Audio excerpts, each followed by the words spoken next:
নমস্কার, স্বপ্না কুকিংয়ে সবাইকে স্বাগত। আজকে আমি কাতলা মাছের ভাপা বানিয়ে দেখাবো। চলুন রেসিপিটা শুরু করি। আজকে আমি কাতলা মাছের ভাপা বানিয়ে দেখাবো।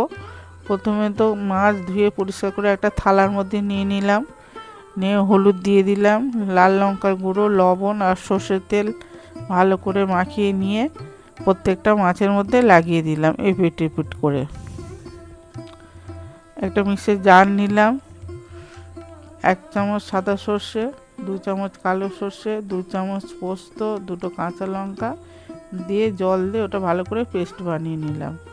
একটা বাটিতে দই নিয়েছি, দিয়ে দইটা ভালো করে ফেটে নিলাম। একটা টিফিন কৌটো নিলাম, তার মধ্যে সর্ষে পোস্ত বাটাটা দিয়ে দিলাম আর ফেটিয়ে রাখা দইটা দিয়ে দিলাম। হলুদ, সর্ষের তেল, লবণ, লাল লঙ্কার গুঁড়ো, জিরে বাটা, আদা বাটা আর কাঁচা সর্ষের তেল দিয়ে ভালো করে ওটা মেখে নেব। এবার মাছগুলো এক এক করে এপিট এপিট করে দিয়ে দেব কৌটোর মধ্যে।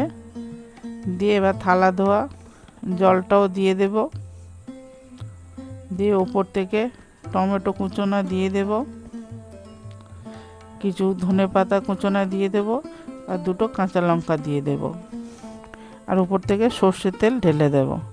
দিয়ে টিফিন কৌটোটা চাপা দিয়ে দেব।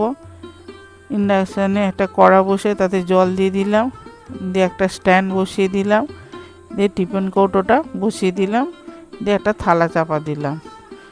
ভাপা হয়ে গেছে, প্রায় আধ ঘন্টার মতন ভাপিয়েছিলাম।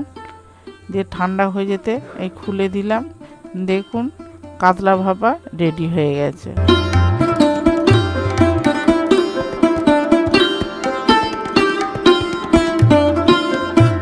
কাতলা মাছের ভাপা বানানো হয়ে গেছে।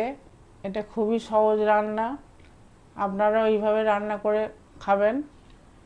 আর এই রেসিপিটা যদি ভালো লাগে একটা লাইক, কমেন্ট, শেয়ার করে দেবেন আর সঙ্গে থাকবেন।